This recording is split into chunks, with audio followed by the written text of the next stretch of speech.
Bapak Tan seorang pria warga negara Singapura, dirinya politisi dari partai oposisi. Bapak Tan dan sang istri Ibu Tan memiliki 3 anak, yakni Sheikh, Han, dan Sein yang sudah dewasa.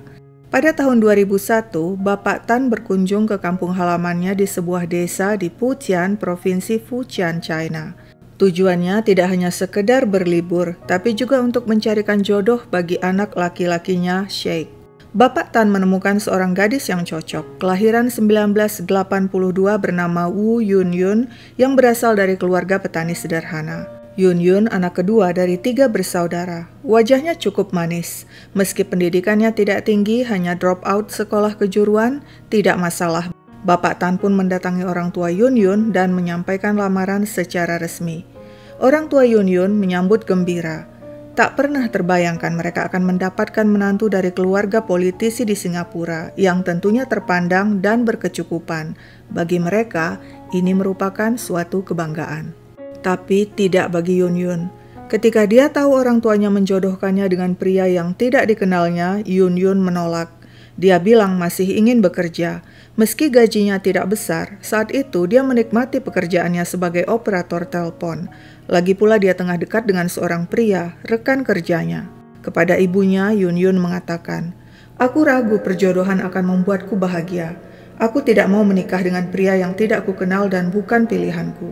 Penolakan itu juga disampaikannya langsung kepada Bapak Tan. Tapi protes Yunyun sia-sia, tak seorang pun mendengarnya. Orang tuanya tanpa ragu menerima lamaran dan mahar dari Bapak Tan. Yunyun tidak berkutik. Suka atau tidak, dia harus menerima nasibnya menikah dengan pria yang bukan pilihannya. Tahun itu juga 2001 dia berangkat ke Singapura di usia 19 tahun untuk menikah dengan Sheikh, anak Bapak Tan. Yunyun dan Sheikh tinggal di sebuah rumah 2 lantai di kawasan Paya Lebar, Singapura. Rumah itu bukan rumah mereka, melainkan rumah keluarga Tan alias rumah mertua. Di rumah itu juga tinggal 2 anak Bapak Tan lainnya, yakni Han dan Sein, serta Huang Mei, istri Sein. Jadi jumlah total penghuni 7 orang, ramai sekali. Setelah 6 bulan di Singapura, resepsi pernikahan Yunyun dan Sheikh pun digelar. Namun orang tua Yunyun tidak datang dari China untuk menghadiri, entah apa alasannya. Demikianlah Yunyun selanjutnya tinggal di Singapura dengan status permanen residen. Sebagai istri, sehari-hari dia lebih banyak di rumah sesuai keinginan suaminya. Sang suami Sheikh selalu sibuk. Selain bekerja di kantor, pria itu juga aktif di partai politik. Hidup Yunyun di Singapura sangat lonely dan membosankan. Dia tidak bisa berbahasa Inggris, juga tidak punya teman. Pada 2003, anak Yunyun dan Sheikh lahir, seorang laki-laki. Lumayan, kini Yunyun punya kesibukan mengurus anak. Meski begitu, Yunyun merasa hidupnya tidak membaik, malah semakin buruk. Setiap saat dia tertekan, kangen kampung, rindu China. Saat sang anak berusia 7 bulan, Yunyun mudik ke China bersama suaminya. Itu merupakan mudik pertamanya sejak menetap di Singapura. Mereka tinggal di rumah orang tua Yunyun di desa di Fujian. Saat itu, keluarga Yunyun heran. Mestinya tinggal di Singapura enak dong ya. Tapi kok badan Yunyun malah kurus, wajahnya kuyu. Meski Yunyun berusaha tersenyum, tapi tampaknya dia tidak bahagia. Setelah beberapa lama di China, Yunyun, suami dan sang anak pun kembali ke Singapura. Kehidupan Yunyun tidak berubah. Dia tidak betah, apalagi setiap hari melihat keakraban ibu mertuanya dan Huang Mei sang menantu favorit. Yunyun merasa tersingkir dan tidak dianggap. Pada 2004, Yunyun kembali mudik ke China. Kali ini dia mengadu kepada orang tuanya. "Aku sengaja mudik untuk menghindari keluarga suamiku. Mereka tidak suka padaku." Saat itu, keluarga melihat Yunyun bertambah kurus. Sikapnya berubah semakin pendiam dan tertutup. Dia menolak bertemu teman-temannya di China. Sebenarnya, Yunyun ingin berlama-lama tinggal di China. Tapi orang tuanya menasihati, sebagai istri dan ibu, tidak baik dia terlalu lama berpisah dengan keluarga di Singapura. Dengan berat hati, pada Januari 2005, Yunyun kembali ke Singapura. Tapi setiap hari Yunyun gelisah, tidak bahagia. 3 bulan kemudian, diam-diam tanpa setahu sang suami, dia membeli tiket pesawat, packing, dan pulang ke China dengan membawa anak laki-lakinya. Begitu orang tuanya tahu Yun Yun pergi diam-diam tanpa pamit pada suami, mereka marah dan menyalahkan Yun Yun. Saat itu mereka juga melihat sikap Yun Yun berubah drastis. Dia jadi sensitif, mudah marah, gampang tersinggung, dan badannya juga bertambah kurus dari sebelumnya. Jika keluarganya menyebut nama ibu mertuanya, Yun Yun langsung menangis. Yun Yun seperti ketakutan, sehingga setiap malam dia minta ibunya menemaninya tidur. 4,5 bulan Yun Yun tinggal di China sebelum akhirnya dia memutuskan kembali ke Singapura. Tapi dia paksa ibunya menemani ke Singapura. "Aku tidak sanggup lagi, Mah." Dan demikianlah sang ibu datang 2 kali untuk mengunjungi Yun Yun di Singapura. Pertama sang ibu tinggal selama 45 hari, selanjutnya cukup lama selama 11 bulan. Saat itu Yun Yun hamil dan melahirkan anak kedua, seorang perempuan. Terakhir Yun Yun mudik ke China pada Juli 2007. Cukup lama, 6 bulan. Kepada orang tuanya, dia mengeluh seluruh badannya sakit, asam lambungnya kambuh, dan dia selalu letih. "Aku khawatir aku menderita kanker yang tidak bisa disembuhkan." Yun Yun kemudian memeriksakan diri ke dokter di China, tapi dokter tidak menemukan penyakit fisik apapun. Dokter yang menduga Yun Yun mengalami tekanan psikis menganjurkan Yun Yun berkonsultasi pada psikiater. Sekembalinya ke Singapura, Yun Yun semakin pendiam, sedikit-sedikit menangis. Namun jika marah, dia sangat mengerikan. Demikianlah tak terasa 7 tahun sudah Yun Yun tinggal di Singapura bersama keluarga suaminya. Pikirannya semakin gelap, keinginannya untuk memusnahkan semakin memuncak. Di awal Juni 2008, dia pergi ke pasar lorong Ah Soo di Hougang Avenue dan membeli sebilah pisau. Di rumah, pisau itu kemudian dia sembunyikan di dalam kardus di dapur. Yun Yun menetapkan hari Sabtu 28 Juni 2008 dia akan menjalankan aksinya.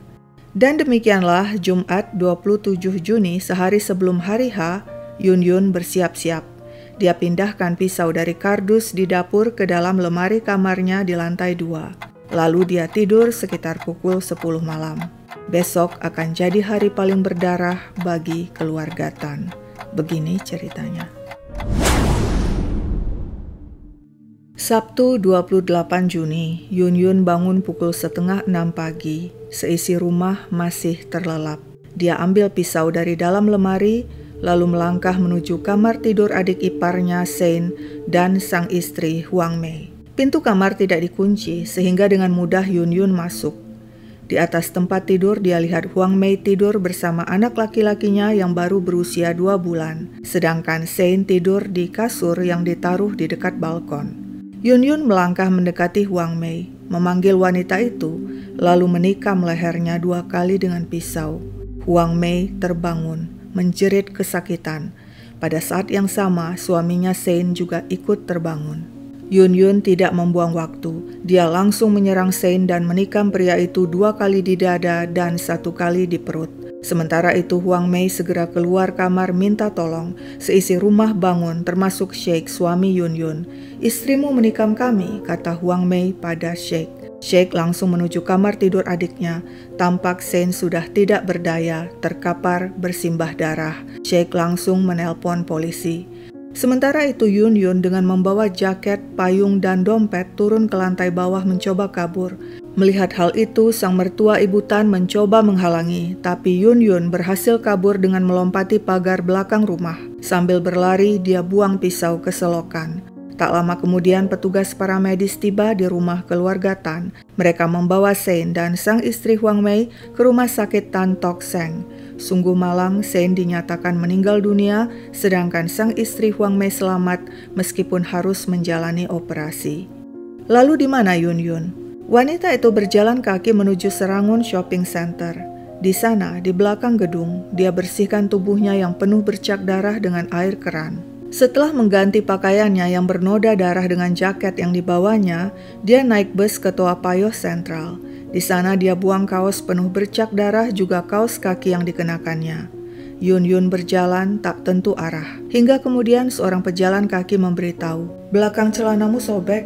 Yun Yun ingin membeli celana, tapi saat itu belum ada toko yang buka, sehingga dia memutuskan naik taksi ke pasar lorong Ah Soo di Hougang Avenue untuk membeli pakaian. Usai mengganti pakaian dengan yang baru, dia naik bus menuju Bugis Junction dan di sana dia kembali berjalan tak tentu arah.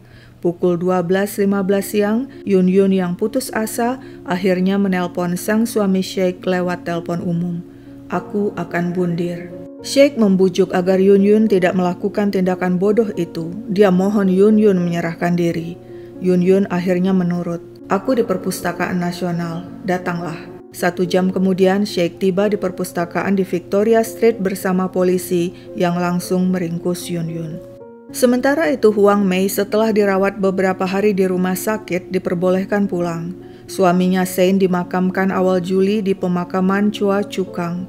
Menurut kesaksian orang-orang, saat pemakaman Huang Mei menangis histeris. Pemakaman dihadiri kurang lebih 100 orang, termasuk seluruh keluarga. Kabarnya hanya 1 orang yang tidak hadir, yakni Bapak Tan yang saat itu berusia 73 tahun. Persidangan Wu Yun Yun dimulai April 2009. Jaksa menuntut Yun Yun hukuman penjara seumur hidup atas pembunuhan berencana. Menurut jaksa, meskipun kondisi mental Yun Yun tidak stabil, tapi dia mampu merencanakan pembunuhan beberapa minggu sebelumnya dengan membeli sebilah pisau, bahkan menetapkan hari yang cocok yakni Sabtu saat suaminya ada di rumah, sehingga nantinya jika terjadi sesuatu, kedua anaknya ada yang menjaga. Di persidangan, pengacara Yun Yun mengajukan pembelaan Yun Yun tidak sepantasnya dituntut hukuman penjara seumur hidup dengan mempertimbangkan faktor-faktor seperti pernikahannya yang tidak bahagia dan keluarga suaminya tidak memperlakukannya dengan baik. Pengacara juga mengatakan kondisi mental Yun Yun bisa diobati dan kecil kemungkinan Yun Yun akan mengulangi perbuatannya di masa mendatang sehingga Yun Yun dianggap tidak akan membahayakan masyarakat. Hakim yang memimpin persidangan tidak mau salah dalam menjatuhkan vonis pada Yun Yun, sebab itu dia menunda persidangan selama 6 bulan dan minta agar kondisi mental Yun Yun diperiksa secara lebih mendalam oleh psikiater Dr. Fernandes dari Institut Kesehatan Mental Singapura. Kepada psikiater, Yun Yun mengaku sejak pindah ke Singapura dan tinggal di rumah keluarga suaminya, dia merasa tertekan. "Aku merasa semua orang meninggalkanku. Aku kehilangan minat pada semuanya, hidup jadi tidak berarti." Yun Yun mengaku dia tidak bisa beradaptasi dengan lingkungan baru di Singapura. Dia kurang cocok dengan makanannya. Dia tidak bisa berbahasa Inggris dan juga tidak punya teman. Hal itu diperburuk dengan hubungannya dengan suaminya yang tidak berdasarkan cinta. Kondisi itu membuatnya sedih, selalu menangis dan kerap ingin bundir. Sebagai istri, sehari-hari tugas Yun Yun mengerjakan pekerjaan rumah tangga, termasuk mengurus kedua anaknya. Yun Yun mengaku sejak awal dia juga tidak cocok dengan ibu mertuanya.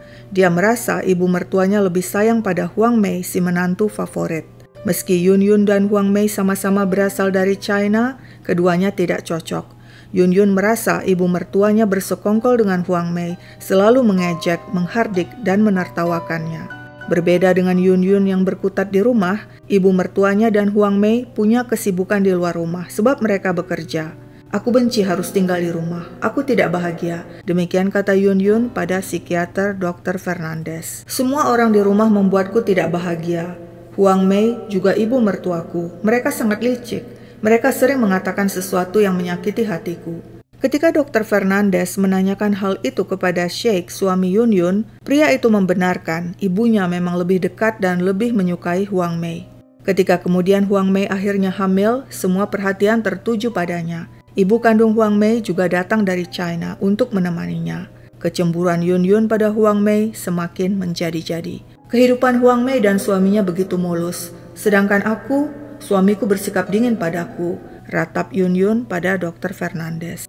Menurut Yun Yun, kehidupan Huang Mei dan suaminya Sein yang adalah seorang insinyur komputer bikin dirinya cemburu.